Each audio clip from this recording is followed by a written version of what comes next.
बन सकता है। सेक्शन सी पे आ जाते हैं। डिटेल क्वेश्चन आंसर पे दिए हैं 40 मार्क्स के, दो क्वेश्चन करने होते हैं इस पर से आपसे, ठीक है। तो accounting for retain earning, Taimur Kamar limited has retain earning balance given है 1,04,000। अच्छा, रिटेन अर्निंग का ओपनिंग बैलेंस है, ये टी अकाउंट में काम आता है। Opening balance T account credit side पे, इसकी एंट्री पास करने की ज़रूरत नहीं है। Before transfer of net income, अभी नेट इनकम ट्रांसफ़र नहीं की है। The net income for the year ended 3,80,000।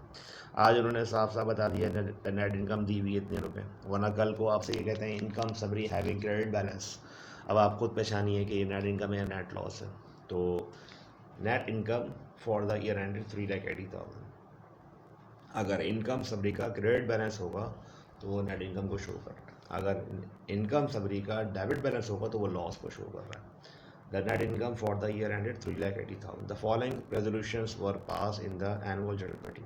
चले रिक्वायर्ड में क्या लिखी है? Pass the necessary entries in the journal. आपने जर्नल में एंट्री बनानी है। तो आपकी पहली एंट्री स्टार्ट कहाँ से होगी? सबसे पहली एंट्री स्टार्ट करेंगे हम नेट इनकम से।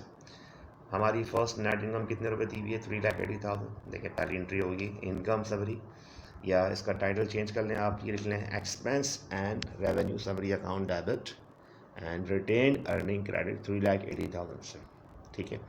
क्या किया आपने? ट्रांसफ़र कर दिया किसको? नेट इनकम को। कौन से अकाउंट में? रिटेन अर्निंग के अकाउंट में। अब वन बाय वन जो डिसीजन हैं उसकी एंट्री बनाते जाएं। एंड रिमेंबर कि हमने नेट इनकम थी वो कहाँ भेज दी है? हमने रिटेन अर्निंग के अकाउंट में भेज दी है। तो लिहाजा आप जो भी हम प्रॉफिट या लॉस की एंट्री बनाएंगे वो उसी अकाउंट से बनाएंगे। चलिए पहली एंट्री बोलिएगा, टू डिक्लेयर कैश डिविडेंड। आज देखें अमाउंट भी गिवन है, सिंपल, वेरी आसान है बहुत। क्या एंट्री होनी चाहिए? Retain earning debit and cash dividend payable credit. Cash dividend में पेएबल का वर्ड लगाएंगे, करंट लायबिलिटी अकाउंट है, और नरेशन देते हैं जो इसकी ट्रांजेक्शन है। To establish cash reserve for contingencies, आज कंपनी ने रिजर्व क्रिएट किया। कहाँ से किया? रिटेन अर्निंग से किया। एंट्री क्या होनी चाहिए? Retain earning debit and reserve for contingencies credit, और नरेशन प्रोवाइड करते हैं। यानी कंपनी अपना रिटेन अर्निंग से प्रॉफिट को साइड में करती जा रही है रिजर्व के नाम से। To appropriate 35,000 for sinking fund, again दोबारा एंट्री बनाए, retain earning debit and reserve for sinking fund credit. फिर नेक्स्ट कहते हैं to declare stock dividend. Stock dividend declare किया, उससे पहले हमने रिजर्व फॉर प्लांट एक्सपेंशन भी डिक्लेयर किया। सेम ऐसी एंट्री बनेगी, reserve for retain earning debit और reserve for plant expansion credit, और आखिर में बनेगी retained earning debit stock dividend credit.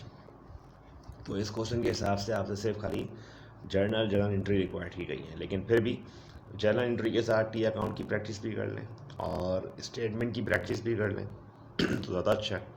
T account की प्रैक्टिस इस तरह से कि रिटेन अर्निंग का ओपनिंग बैलेंस कितना है? 1,04,000 है। जब आप पोस्टिंग स्टार्ट करेंगे तो सबसे पहले रिटेन अर्निंग के अकाउंट में ये बैलेंस क्रेडिट साइड लिख दो, ठीक है। Left side debit side, right side credit side.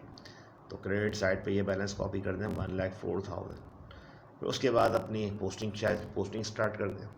पहली एंट्री में रिटर्न अर्निंग क्रेडिट हुआ तो क्रेडिट साइड लिखते हैं 3,80,000। फिर डेबिट हुआ, फिर डेबिट साइड, फिर डेबिट हुआ, फिर डेबिट हुआ, फिर अकाउंट डेबिट हुआ। इस तरह से जब डेबिट हुआ पोस्टिंग डेबिट साइड करते जाएँ और आखिर में एट दी एंड उसका balance carry down brought down मालूम करना है, ठीक है। सेक्शन सी से 2 सवाल करने हैं। अगर सेक्शन सी से आपको 2 सवाल में से अगर पहला सवाल आपने ये अटैम्प्ट कर लिया, जैसे इस क्वेश्चन